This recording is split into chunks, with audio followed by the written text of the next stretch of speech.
사랑하는 서목회 성도 여러분, 샬롬. 1월 28일 수요일 아침 말씀 시간입니다.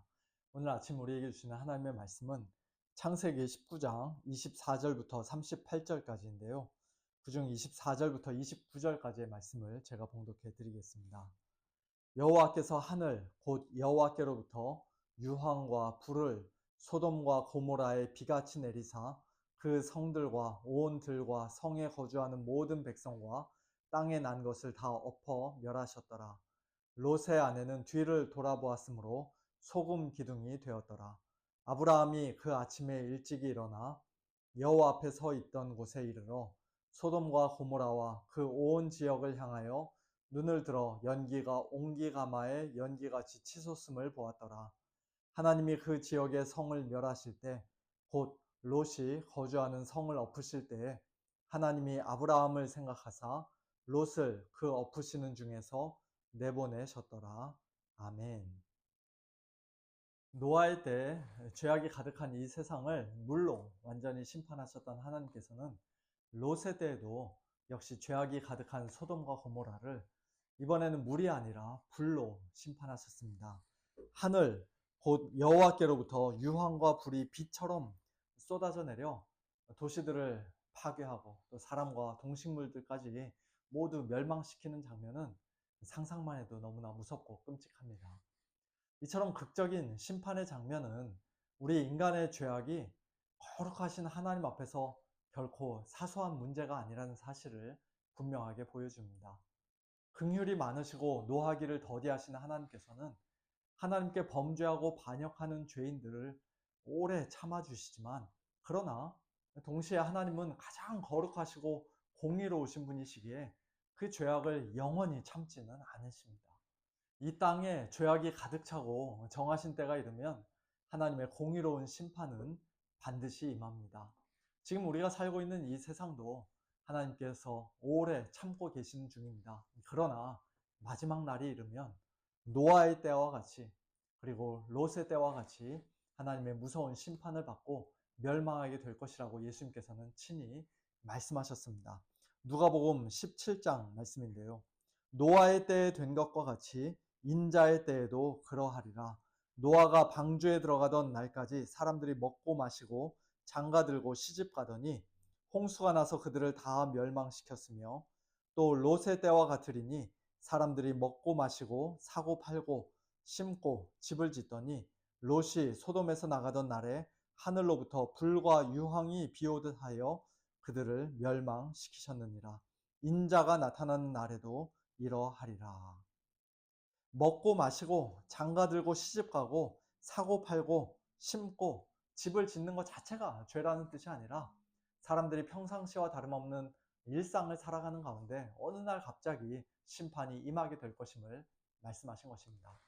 이 말씀은 문맥상 1차적으로는 AD 70년의 예루살렘 멸망을 가리킨다고 볼 수 있습니다만, 궁극적으로는, 최종적으로는 예수님의 재림과 함께 임하게 될 마지막 심판을 가리키는 말씀입니다. 특별히 베드로 후서 3장에서 베드로는 마지막 날에 하나님께서 이 세상을 물이 아니라 불로 심판하시고 멸망시키실 것이라고 분명히 말씀합니다. 그렇습니다. 이 죄악된 세상을 향한 하나님의 심판은 반드시 있습니다. 세상 사람들은 이런 말을 듣기 싫어하고 믿지 않으며 조롱하고 비웃지만, 그러나 우리는 하나님의 말씀대로 그날이 반드시 올 것임을 분명히 믿습니다. 그날이 오늘 밤일지 10년 후일지 100년 후일지는 알 수 없지만, 한 가지 분명한 사실은 그 날이 하루하루 점점 더 가까이 다가오고 있다는 것입니다. 그렇다면 하나님의 은혜로 예수 그리스도를 믿고 구원받은 우리 성도들은 이 마지막 심판의 날을 생각하며 이 땅에서 어떤 자세로 살아가야 하겠습니까? 사도 베드로 역시 동일한 질문을 던지며 이렇게 말씀합니다. 너희가 어떠한 사람이 되어야 마땅하냐? 거룩한 행실과 경건함으로 하나님의 날이 임하기를 바라보고 간절히 사모하라. 그 날에 하늘이 불에 타서 풀어지고 물질이 뜨거운 불에 녹아지려니와 우리는 그의 약속하신 의가 있는 곳인 새하늘과 새 땅을 바라보도다. 하나님의 백성인 우리는 이 땅에서 거룩한 행실과 경건함으로 살아가야 합니다. 마지막 심판을 생각하며 두려움에 사로잡혀 벌벌 떠는 것이 아니라 오히려 그 날을 간절히 사모하며 기다리는 마음으로 하나님께서 우리에게 약속하신 새 하늘과 새 땅을 바라보며 소망 가운데 살아가야 합니다. 예수님께서는 누가복음 17장에서 그 심판의 날을 말씀하시면서 특별히 롯의 아내를 기억하라고 경고하셨습니다. 그 날에 만일 사람이 지붕 위에 있고 그의 세간이 그 집 안에 있으면 그것을 가지러 내려가지 말 것이요 밭에 있는 자도 그와 같이 뒤로 돌이키지 말 것이니라. 롯의 철을 기억하라. 무릇 자기 목숨을 보전하고자 하는 자는 잃을 것이요 잃는 자는 살리리라. 오늘 본문인 창세기 19장에는 롯의 아내가 도망치던 중에 뒤를 돌아보아 소금 기둥이 되어버린 장면이 기록되어 있습니다. 그녀가 두 천사의 경고를 무시하고 뒤를 돌아본 것은 단순한 호기심 때문이 아니었습니다. 난생 처음 보는 장면이 마냥 신기했기 때문도 아니었습니다. 비록 몸은 남편 롯의 손에 이끌려 소돔성 밖으로 나왔지만 그 마음은 여전히 소돔에 머물러 있었던 것입니다. 두고 온 폐물과 재물과 집과 삶의 모든 것에 대한 미련을 끝내 버리지 못했던 것입니다. 그것들을 자기 목숨처럼 자기 생명처럼 끔찍히 사랑하고 아꼈던 것입니다. 그러나 예수님께서 말씀하신 것처럼 자기 목숨을 보존하고자 하는 자, 곧 이 세상이 너무 아까워서 뒤를 돌아보고 기회만 있으면 다시 되돌아가려고 하는 자는 하나님께서 주시는 참된 생명을 얻을 수 없습니다. 그런 자는 구원받은 성도의 모습이 아닙니다. 이것은 광야에서 하나님의 구원의 은혜를 경험하고도 하늘에서 내리는 만나에 만족하지 못하고 누가 우리에게 고기를 주어 먹게 하랴. 우리가 애굽에 있을 때에는 값없이 생선과 오이와 참외와 부추와 파와 마늘들을 먹은 것이 생각난다 라고 말하며 울고불고 탐욕을 부리면서 애굽을 그리워했던 이스라엘 백성들의 모습과도 같습니다.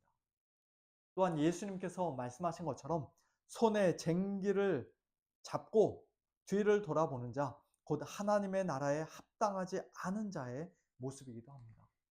그러므로 사랑하는 성도 여러분, 롯의 아내처럼 이 세상을 사랑하고 세상 재물에 마음을 빼앗겨 뒤를 돌아보는 사람들이 아니라 우리 앞에 놓인 새 하늘과 새 땅을 간절히 바라보고 사모하며 날마다 거룩한 행실과 경건함으로 오직 앞만 바라보고 이 믿음의 경주를 끝까지 달려가는 저와 여러분 우리 모두가 되기를 소원합니다. 오늘 본문 27절 이하를 보면 아브라함이 아침 일찍 일어나 멀리서 소돔과 고모라를 바라보는 장면이 기록되어 있습니다. 연기가 피어오르는 그 광경을 바라보며 아브라함은 과연 무슨 생각을 했을까요? 바로 전날 아브라함은 하나님께 간절히 기도하며 그 성읍 가운데 의인이 10명만 있어도 멸망시키지 않겠다는 하나님의 약속의 말씀을 받았습니다. 그런데 지금 눈앞에 펼쳐진 현실은 그 성읍에 의인이 10명도 채 되지 않았다는 사실을 분명히 보여주고 있었습니다. 아브라함은 분명 심히 놀라고 또 안타까워했을 것입니다. 동시에 죄악된 성읍을 심판하시는 하나님께서 참으로 의롭고 공의롭고 정의로우신 분이라는 사실을 다시 한번 인정하지 않을 수가 없었을 것입니다. 그러나 무엇보다도 아브라함의 마음을 가장 무겁게 했던 것은 아마도 조카 롯이었을 것입니다. 저 죄악된 도시에 살던 롯과 그의 가족도 결국 하나님의 심판을 피하지 못했구나.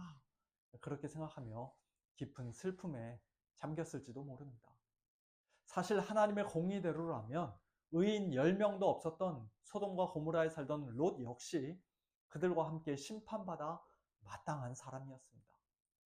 비록 베드로 후서 2장에서는 롯을 가리켜 의로운 자, 곧 의인이라고 부르지만 오늘 본문 29절은 롯이 구원받은 이유를 전혀 다른 방식으로 설명합니다.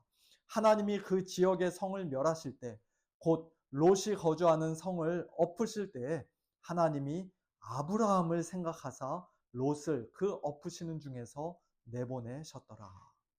중요한 것은 롯 자신의 의로움이 그를 구원한 것이 아니라는 사실입니다.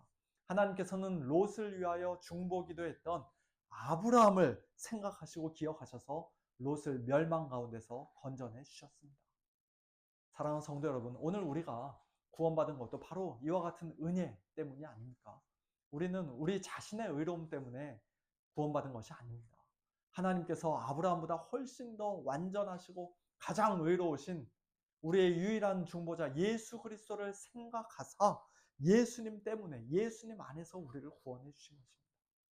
하나님께서 예수님과 맺으신 언약을 기억해 주시고 우리를 위한 예수님의 중보 기도를 들어주셔서 우리는 이미 영생을 얻었고 심판에 이르지 아니하며 사망에서 생명으로 옮겨진 자들이 되었습니다.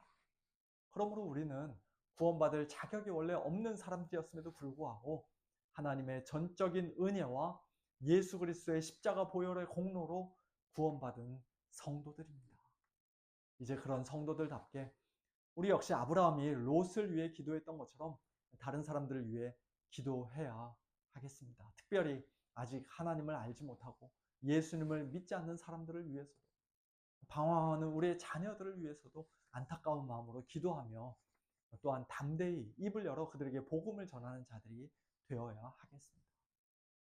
물론 우리가 예수님과 같은 중보자가 되는 것은 아닙니다. 오직 예수님만이 하나님과 사람 사이의 유일한 중보자이십니다. 그러나 우리 자신만을 위한 기도에서 멈추지 않고 교회를 위해, 다른 성도들을 위해, 더 나아가 불신자들을 위해, 이 세상을 위해, 미국과 한국을 위해 드리는 우리의 기도를 하나님께서 기쁘게 받으시고 하나님의 뜻 가운데 가장 선하게 응답해 주실 줄로 믿습니다. 이 세상 마지막 날에 하나님의 심판이 반드시 있을 것을 기억하면서 날마다 뒤돌아보지 않고 오직 앞을 바라보고 또한 위를 바라보며 거룩한 행실과 경건함으로 그리고 기도와 간구로 하나님을 기쁘시게 해드리며 하나님께 영광 올려드리는 복된 저와 여러분 우리 모두가 될 수 있기를 예수님의 이름으로 축원합니다. 함께 기도하겠습니다. 하나님 아버지 은혜를 감사합니다. 오늘 창세기 19장 소돔과 고모라가 멸망하는 장면을 살펴보며 이 세상에도 마지막 날 하나님의 무서운 심판이 있을 것이라는 사실을 또 다시 한번 기억하게 하시니 감사를 드립니다. 하나님 아버지 저희 역시도 그와 같은 심판을 피할 수 없는 자들이었지만 그러나 하나님께서 예수님을 기억하여 주셔서 예수님 안에서 저희들을 구원하여 주시고 하나님의 자녀 삼아 주시고 거룩한 성도들 되게 하신 것 다시 한번 감사를 드립니다. 우리 자신의 의로움 때문이 아니라 예수님의 완전한 순종과 완전한 의로 말미암아 저희들이 구원받은 성도들이 되었사오니 하나님 아버지 이제는 구원받은 성도들답게 뒤를 돌아다보지 아니하고 우리가 빠져나온 저 세상을 그리워하지 아니하고 아버지 하나님 오직 앞을 바라보며 새하늘과 새 땅 바라보며 또한 위를 바라보며 하나님께 늘 기도하며 거룩한 행실과 경건함으로 살아가는 저희 모두 될 수 있도록 은혜를 베풀어 주시옵소서. 저희 주변에 아직도 하나님을 알지 못한 자들이 많이 있습니다. 하나님 아버지 이 멸망받을 심판에서 함께 멸망할 수밖에 없는 불쌍하고 비참한 영혼들이 많이 있습니다. 하나님 아버지 저희들 구원받은 것으로만 만족하지 않게 하여 주시고 그들을 위하여 기도하고 또 그들에게 담대히 입을 열어 복음 전하는 저희 모두 될 수 있도록 은혜를 베풀어 주시옵소서. 사랑하는 우리 서문의 식구들 오늘도 하나님께서 은혜를 더하여 주셔서 이 믿음 가지고 하나님을 더욱더 의지하며 하나님과 동행하는 복된 한 날 되도록 축복하여 주시옵소서. 감사드리며 예수님의 이름으로 기도하옵나이다. 아멘. 성도님들 오늘도 하나님과 동행하시는 복된 하루 보내시길 바라고요. 재직 세미나는 이제 끝났습니다만 오늘 저녁에 찬양과 기도의 밤 계속 있습니다. 많은 성도님들 참석하셔서 함께 하나님께 영광 올려 드리면 좋겠습니다. 샬롬.